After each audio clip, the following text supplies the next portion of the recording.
Good day, everyone. It's Evelyn Ackah from the Ask Canada Immigration podcast.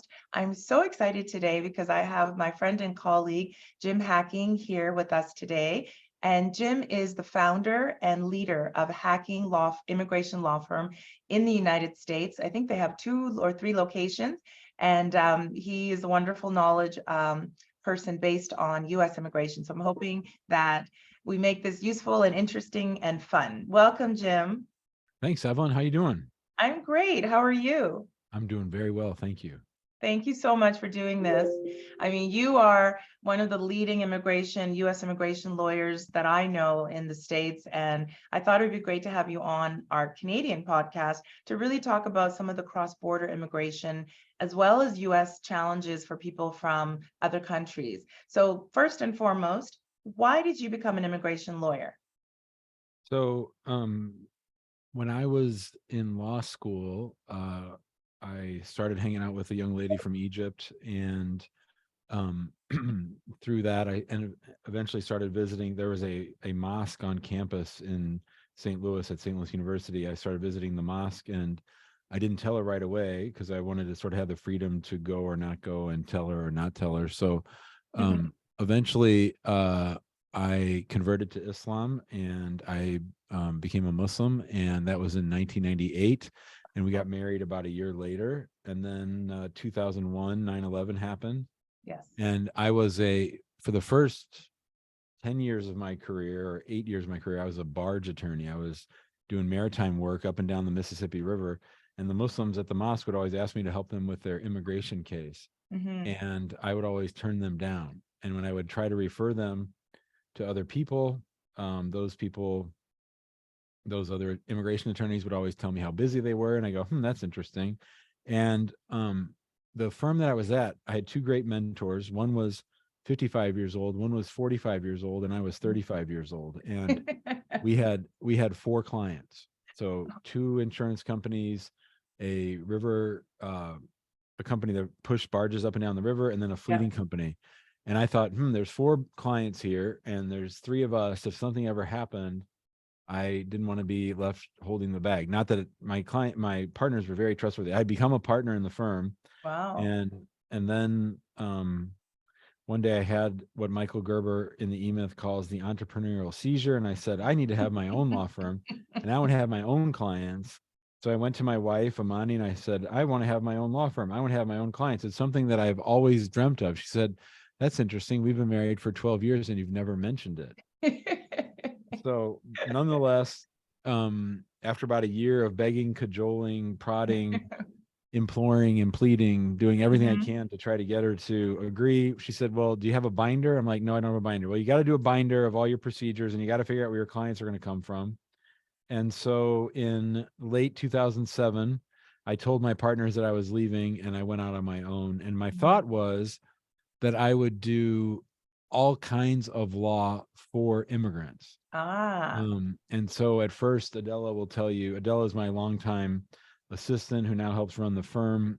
We've been together for 15 years, and she was getting her master's, her bachelor's and then master's in HR, and she would write all of her papers about all the things I was doing wrong when it came to HR and running a business. And so very quickly, it became evident that the real need wasn't any type of law for immigrants, but rather practicing immigration law and helping people get immigration benefits. And then I felt more comfortable in a courtroom than I did on sort of obscure. I hadn't taken immigration law. I hadn't taken administrative law. But when I went around to the mosque, everybody told me that they'd been waiting for their citizenship for a really long time. And so I found out about this program started by the Bush administration that was slowing down immigration to the U.S. for people from predominantly Muslim countries. Yes. And I filed a big lawsuit. I went around to the mosque and I charged everybody $250 to be in this lawsuit. Right. And so I had 36 plaintiffs, and I tried to make it a class action, and the judge said no. But within 6 months, 34 of the 36 had become U.S. citizens after some waiting 3, 4, 5. One lady was waiting 9 years. So that got me a lot of good, in Arabic, we would say sawab, a lot of good feeling, a lot of good happiness. And so people started referring me stuff, and then we were just off to the races. So then in 2012, we switched to only immigration. That's incredible. What a great story. I love that.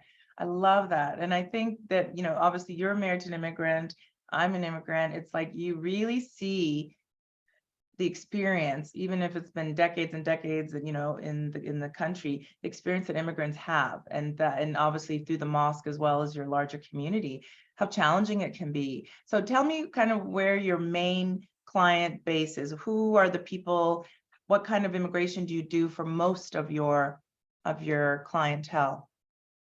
So we're mostly family-based immigration. So our bread and butter is somebody married someone from overseas and wants to get them a green card or get them an immigrant visa to come to the United States. That's about 30% of our practice, Okay. 50% of our practice. So since that first lawsuit that I filed back in 2008 or 9, I've sued them 1,600 times. So that's my favorite thing to do. And so Sue the US government. Yep. And so we actually have it all built out and all tricked out. And the team does a really good job now. I'm not really that involved in the lawsuits day to day unless something pops up.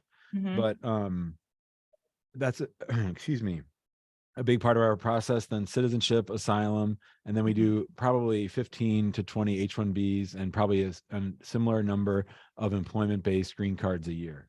Wow. Okay. So do you do, Jim, and the family stuff is great. Obviously, that's so satisfying more than anything else. But do you do as well, like H-1B type of stuff? Yeah, we do about 15, 20 H-1Bs a year. We probably do Okay. about 5 TNs a year. Okay. We do a fair number of employment-based green cards. Okay. A lot of Perfect. people right now are calling me about national interest waiver or exceptional ability, and I tell them I'm the place where those people go to cry because I'm very pessimistic on those. And you know, Not everybody's extraordinary, right? no, if everybody's extraordinary, nobody's extraordinary. That's right. Okay, I got it. So tell me right now, in terms of the politics of the United States, have you seen have you seen a change? Have you seen anything that is impacting your practice positively or negatively? Because, when the Trump era came, that was a whole new world for everybody dealing with cross-border and US immigration. What are you seeing now? So it's sort of ironic, Evelyn. Back when Obama was president, we called him, of all people, the deporter in chief because he had deported, and they were catching a lot of people at the border, and all those were counting as deportations. But if you and I sat down and said, let's go out to Hollywood and hire some screenwriters and some directors to create the biggest immigration villain that ever lived, we couldn't have designed someone as bad as Donald Trump. And the thing about Trump is he wasn't the brightest bulb in the bunch, but he brought in the very, very far right guys from this organization called FAIR, these people that just hated immigrants, and they literally sat around all day thinking about not so much about people who entered without inspection, but more about how to slow down legal immigration to the United States by people from brown countries. My God. And so guys like Stephen Miller and Steve Bannon designed the Muslim ban on the back of a napkin while they were at happy hour the first Friday before Trump took office. I mean, these people just said, literally, we would see a month or 2 months worth of immigration changes happen in every day of a week. So they just, everything was accelerated. So they spent 4 years just pounding on legal immigration. They gutted the State Department. They gutted USCIS. They took a ton of USCIS's money and spent it on Trump's stupid wall and on border protection. And they've left two agencies that have not summoned the political will or the intestinal fortitude to fix things. They're just happy enough to say, woe is us, give us some more money, COVID, things suck, things are slow. USCIS, so Evelyn, the main petition that people use to sponsor a family member is called an I-130 petition. Yeah. When I first started practicing, it took them 3 or 4 months to process an I-130 petition. They just updated about a month ago at the National Benefit Center. It's taking 50 months. Oh my 4 years God. and 2 months to just process whether or not you and I are eligible to marry each other. That's the only question, whether it's a real marriage. So they have not done anything to move things along. It's really That's bad. So shameful. it's not so much that there are evil people in the Department of Homeland Security and USCIS, it's that they're people who don't give a crap. Yeah, yeah. And they probably not as many resources. They don't have the budget. If they slashed and burned, they don't have enough people, Yep. perhaps, that's Yeah, and brutal. the embassies have been really gutted, and there aren't people there who can process cases. And you Mhm. talk about, especially some of the African countries, you're talking people even after they go through USCIS and get the petition approved, which takes now a year or two. Then you're talking another year or two waiting for the embassy to have an interview slot, and nobody's Wow. talking about it. Nobody's doing anything. It's really terrible. Oh, so what in a case like that, as the lawyer, what could you do about that? That's not a lawsuit situation, right? Yeah, well, It so is? yeah. Okay. So that's exactly what we sue over. So if people have been Okay. waiting 18 months or 24 months just for Okay. USAIS to approve the I-130, we file a lawsuit. If they've had their interview at the embassy, the thing, I don't know if you see this up in Canada, but so much of it isn't so much yes or no. It's like, we don't know what we want to do. So they just put it up on the shelf. Mm-hmm. And that's when we sue them, is when they're just sitting on a case, because the law in America says you can approve a case, you can deny a case, you can't ask a judge to review the denial of the case. But if they don't take any action, then you can sue them over that. So that's the mandamus that you do? That's mandamus. Yep. Okay, that's fabulous. Yeah. Wow. So, right now I'm thinking about, we've got the Democratic Party in. Have you seen any changes or improvements at all? No. That's the thing. That's what I'm noticing. I mean, Nothing. not there's not the active evilness and making things harder, but it's just like a lethargy. I mean, to me, in my mind, our country's being run by an 80-year-old man, and it seems like a bunch of 80-year-olds are running USCIS. Not to be ageist or anything, but it's just there's no real sense of urgency. Oh my God. What countries do you think most of your people who find you come from originally? Where is your kind of Yeah. regional Yeah. focus? So North Africa for sure. Yeah. And then all the way over to like Pakistan. So we have predominantly Muslim clients from Okay. predominantly Muslim countries.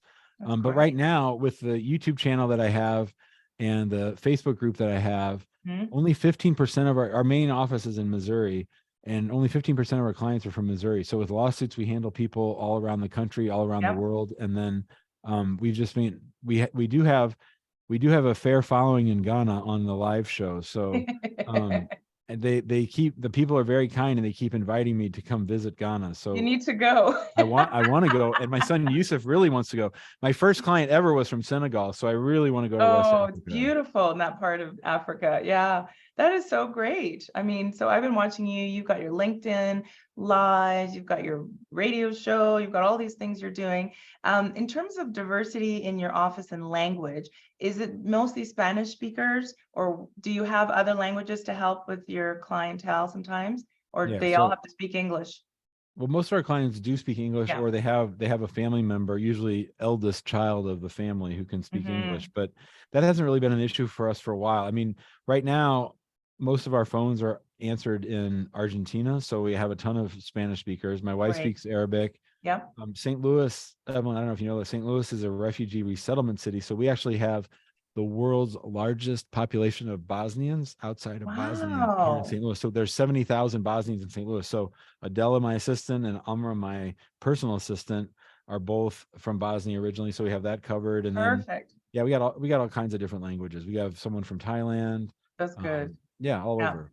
It really helps. I mean, obviously, the other day somebody called and she engaged us, and she speaks English. She's been in Canada for like, I don't know, 9, 10 years, but she wants to talk to me in Twi, which is one of the main dialects in Ghana. And I'm like, okay, I understand everything you're saying, but I'm going to respond in English if that's okay, because my Yeah, Twi is not strong. And that was like, she was like happy. So she engaged us for a full big file. I it's want to great. ask you about the US in terms of their view of immigrants. Like in Canada, we really, really recognize the importance of immigration because we are an aging population. People are not having enough babies. Employers can't find workers. The whole COVID, post-COVID world where people just don't want to work. So immigration for us is critical, and we're trying to make changes on a regular basis to attract people. Um, do you think that the US has that same philosophy? And why not? All those same problems that you mentioned: an aging population, a low number of potential workers. not to mention the diversity that immigrants bring to a community. Mhm. All those things are true here in America. But the problem is that the megaphone of the hard right crew, the jingoistic, xenophobic, white nationalist types, even if they're white nationalist lights, Mm. who just control the narrative on immigration. I mean, our country is politically broken Yes, because of gerrymandering, yes, because the districts are, I think 80% of our districts are, like entirely red or entirely blue. Well, when your districts are entirely red or entirely blue, then the people running those districts don't need to care about the the people other in their people. district. Yeah, there's no reason to compromise. So there's no compromise. So there's nothing being done for immigrants to make their lives easier or more pleasant, or to, like we have all kinds of people that I know, startup founders who leave Yeah. to go to Canada because Canada is so much more receptive to them, and it's really, really dumb. Mm-hmm. I agree. I mean, right now, we just launched today, I think it's July 16, a new H-1B program to attract H-1B visa holders to come to Canada. They don't even need to find an employer. They can get a work permit because we need them, and then they'll start jobs or start businesses. And it's crazy that, these talented people are having to leave the US because of these long, green card processing from the countries that they're from. So there's Pakistan or China or India.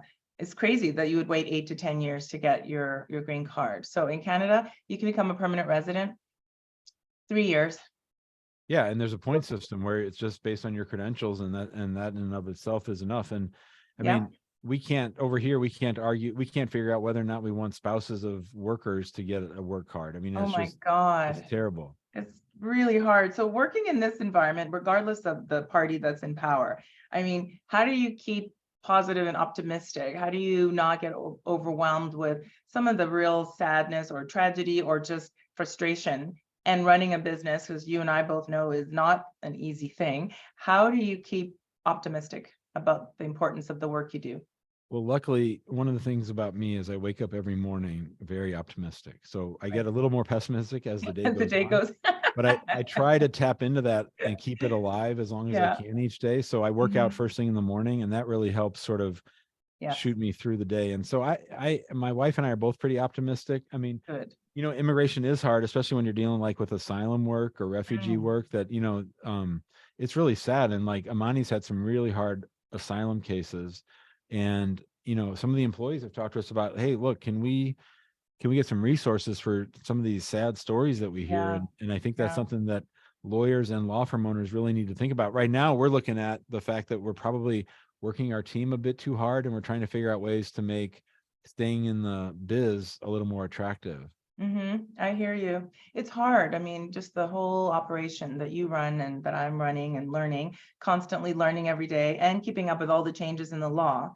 So, what do you see as the future of immigration law in the United States? I mean, do you see it as continuing to expand? Because I know you have big goals. I have big goals when you run a business, but do you see that immigration law itself is going to be a viable career for somebody 20 years from now? Are they still going to need us? Or is it all going to be AI and we'll be long gone? Both. Oh, AI is going to knock out a lot of bad immigration lawyers, and as it should. there's going to be some, yeah, as it should. There's going to be some people who sort of rise to the top, and also I believe there's always going to be a need for what Dean Jackson calls the last 5 yards, the last part of the transaction, the interview or the prep or Mhm. you know, I've been doing this for 15 years, and I talk to immigrants every single day, and I'm still surprised at some of the mistakes and ways people, I mean, things happen to immigrants that I never could have dreamt up, and they Yeah. find themselves in these situations that I never could have conceived. And so I think there'll always be a need. But I mean, Evelyn, Al Gore said that the federal government was going to be paperless. He said that back in like 1992 Yeah. or something, and here we are. Here we I don't know how are. it is in Canada. There's still tons and tons of paper files of Yeah. immigration. Same here. And they're doing more and more portal applications where you can upload things, but Yeah. there's still paper options and paper applications. Yeah. So no, this has been really helpful. So let me just ask you to kind of start to wrap up.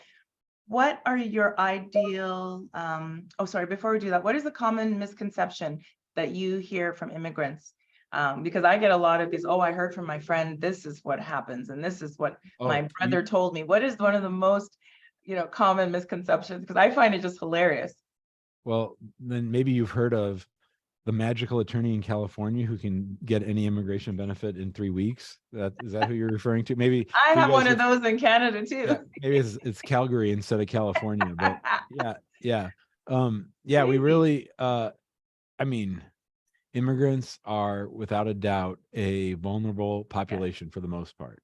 Yes. So they're easy to take advantage of. And there's lots of people, to your point earlier, that do take advantage of them. There are these, I don't know if you have these things in Canada, but here we call them notarios. I call them fake lawyers. Yeah, They sort of have a website. They say we fill out forms, but they don't know what the forms mean. They don't know what questions might render somebody inadmissible to the United States. So I think the biggest misconception is that they can do it themselves, or if they do it themselves and some people say, I'm going to try it myself and then I'll hire a lawyer if I need to. I'll hire a lawyer, clean it up later if need be. But of course, they can really put themselves in a situation that's going to make them inadmissible that can't be fixed by a lawyer. Yeah, I totally agree with that. I think that's the biggest one, is you don't need a lawyer to do this. And, I would say back in the day, maybe even when my dad first immigrated to Canada, like 1972 or 73, he didn't need anybody. It was like a few forms and it was done, but it's become so complicated. And you're right, when people think I can do it, then they mess up, but then they come, it's harder for us to fix the mistakes. I always say that, what is at stake for you if you don't get this approval or don't get it done properly? So yeah, I think that's one of the most important things. I just want to wrap up and ask you about who you think are your ideal referrals, because we have lots of people that listen to our podcast, luckily not nearly as big as yours, but I want to know, so that if people listen to this, they get an idea of who you are interested in working with at Hacking Immigration Law. So mostly it's people who have their immigration cases stuck.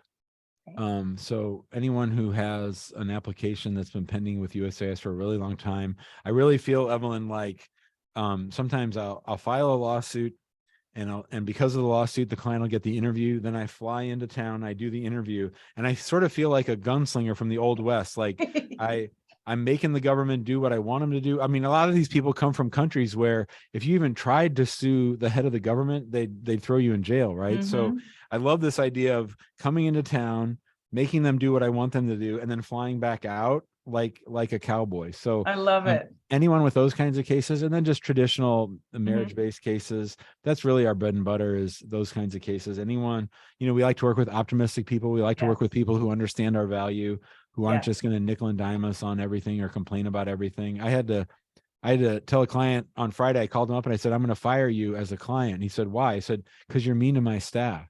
I said that we were doing everything we're supposed to, and you're being abusive with these emails. And so he begged me not to fire him. So I didn't, but he's on a very short leash. Yeah, I do the same. We have to take care of our team. That just happened to me last week too on Fridays. Interesting. Fridays are usually crazy day, I say, here at the office. I find that some things are a little nutty. Anyway, I want to thank you so much for joining us on the Ask Canada Immigration podcast, Jim. I love the podcast, the Maximum Lawyer podcast that you and Tyson have been running forever. And then the Guild podcast and the whole community you've built has just been so fabulous and supportive of us lawyers trying to run a business and also grow ourselves personally and professionally. So I want to thank you very, very much for all of that support and for joining us today. Awesome. Thanks so much. I enjoyed being with you. Thank you. Okay, you take good care. Thanks, Evelyn.